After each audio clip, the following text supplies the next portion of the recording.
What's up, everybody? Working on the 06, 07, 600. Not quite sure. Same bike. Doesn't really matter. It has like a dead cylinder number 2 or 3. So we're gonna be doing the motor swap. I already took off all the fairings and the radiator. You can watch a bunch of videos on that, how to do it. Not that hard.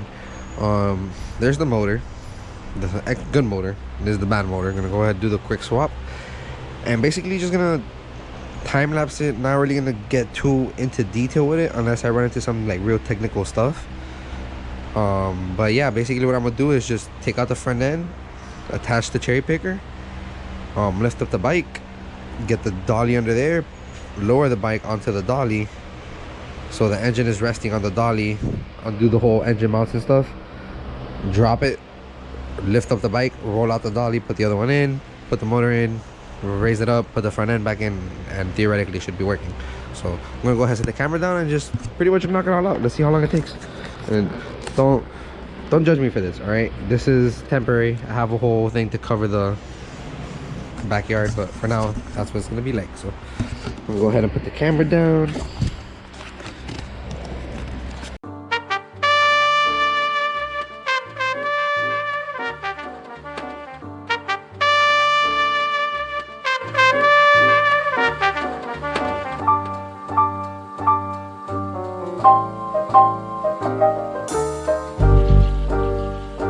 Music.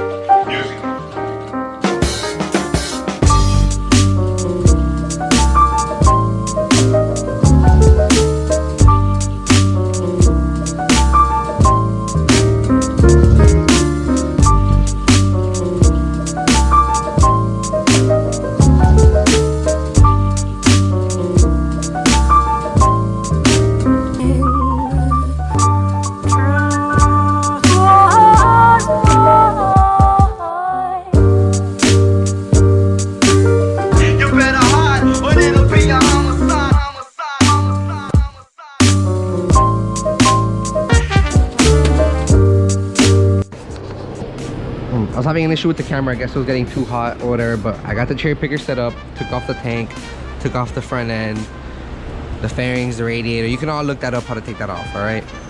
Right now what I'm doing is I already loosened up most of the front suspension stuff so I can pull it off and lower the bike. But I'm going ahead. You have to undo this mount right here and this one right here. As you can see here, it has like this weird shaft with like a nut, and this one doesn't. So that shaft is basically this with this nut that goes through that, right? And then there's this little a lock nut that's like this. Okay, so I pretty much made my own thing. I cut it up, fucking destroyed it, but you can basically get the idea. It's like a 4-prong thing to fit in those grooves, and you break it loose. My advice is you to take off this metal rod that goes through the bolt first, and then it'll be easier to break loose that castle nut or whatever. But yeah, I'm going ahead, I'm breaking both of those loose right now, and then I'm gonna pull up the bike, drop the suspension off, and then I'll pick up the camera again when I'm ready to pull out the engine. So all right, what's up? I did a lot. Basically took off the front end, dropped the bike on the dolly, took off the exhaust too, make sure everything was disconnected. Everything is already disconnected. It doesn't look like it, but there's something plugged in. Next thing I'm gonna do is bring in the wheel, take it off the front sprocket, and then I should just undo the two bolts, the two main bolts that we did earlier. Undo this bolt right there, and it should just come right out. So yeah, and then we're gonna go ahead and slap that bad boy in. Oh, let's see how it does. All right, so it's been a while since I picked up the camera. I've been struggling my ass off to do this, but one recommendation, if you do this, get yourself one of those like big square jacks, not a car jack, but like those big square ones that you can place under here and jack up the motor to put it in. Because let me tell you, I had to lay down the motor on the side, lay down the frame on the side, take off the back wheel, and do a whole bunch of stuff. Finally got it in, but it was a pain. But here it is, motor swap has been done. I just removed the cables for the exhausting. Gonna remove this thing too, and then just clean basically all of this up, make it look real nice. All right guys, it's getting pretty dark, but basically I have the motor in, almost all the wires are connected, front end is on. I'm painting the headers because they were pretty dirty, to be honest with you, or rusty, so paint that so they don't rust anymore. And tomorrow I'm gonna go put on the chain, put in the fluids, basically get it started. And then yeah, I have the water pump inside that I gotta go put on. But she's almost done, guys. Tomorrow shall be the day it finally turns on. All right, guys, so it's the next few days. I ended up connecting everything, swapping over that magneto cover. I still haven't put on the chain or the front sprocket, but basically the bike is ready to start. You know, there's still a lot left to do the brakes, forks, etc, etc. But when I did turn on the bike earlier, I was having an issue because it's too dark in there, you can't see, but one of the vacuum lines to the throttle bodies on one of the cylinders was disconnected, so it's causing it to like backfire weird. But as soon as I plugged it in, it cleared right up. And then old plastics, towels that I gotta clean, but old plastics. And then yeah, I'm gonna turn it on for you guys so you guys can hear it.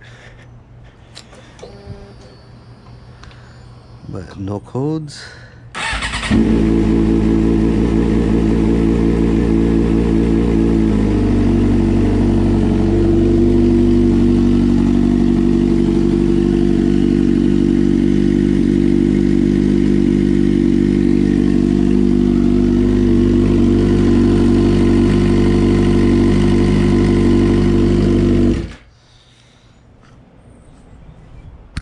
So it's definitely ready. I do have the body kit inside. I'm waiting for the bolt kit, and basically it's just to button everything up. Finish mounting the radiator. I want to do an oil change because the oil is really dirty, and that's pretty much it. Just service the bike and get her looking nice and ready, and test drive her, see how she does. But for now, for this video, that's it. Stay tuned for the next video. The next video will probably be either me just pretty much pretty much like cleaning everything up, and then just throwing on the body kit and going for a test ride. So stay tuned, guys, and take care.